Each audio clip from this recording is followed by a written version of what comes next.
दुखो सुर से बता थे। Hello guys, my name is Akash from Dhekiajuli. Welcome to my new mini blogs. मैं गया था ढेकियाजुली शहीद मिनार पे। वहाँ पे बिहू फंक्शन पत रहा है।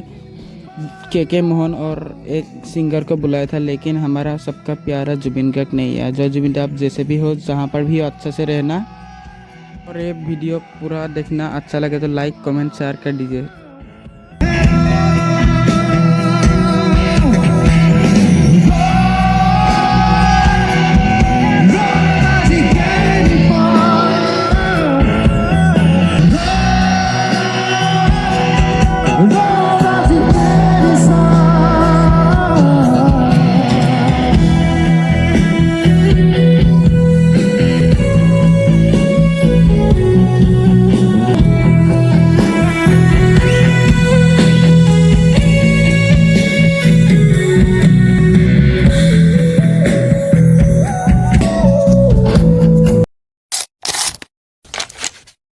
কি কৈ মাৰে কি লাগে মই যে কৈছোঁ ভয় খাব নেকি তেহেঁতে আকৌ উল্টা শিল ঘুটাকি কৈছে কি মাৰি মই বোলো এটা লেলোকে কেৰেক্টাৰ কৰি ভালেই কৰিনে বেয়া কৰিলে মই নাজানো আৰু কিন্তু অসমৰ ৰাইজে মোহনটো কেতিয়া স্মাৰ্ট হোৱাটো নিবিচাৰে হয়নে আৰু অসমৰ ৰাইজে বিচাৰিলে মোহনটো এলেওকে হৈ থাকিব হয়নে দিন বেয়া পাপ আপোনালোকে হাঁহি ধেমালিৰ মাজতে অকণমান আশীৰ্বাদো এখনি হৃদয়স্পৰ্শী নাটক ঈশ্বৰ পুত্ৰ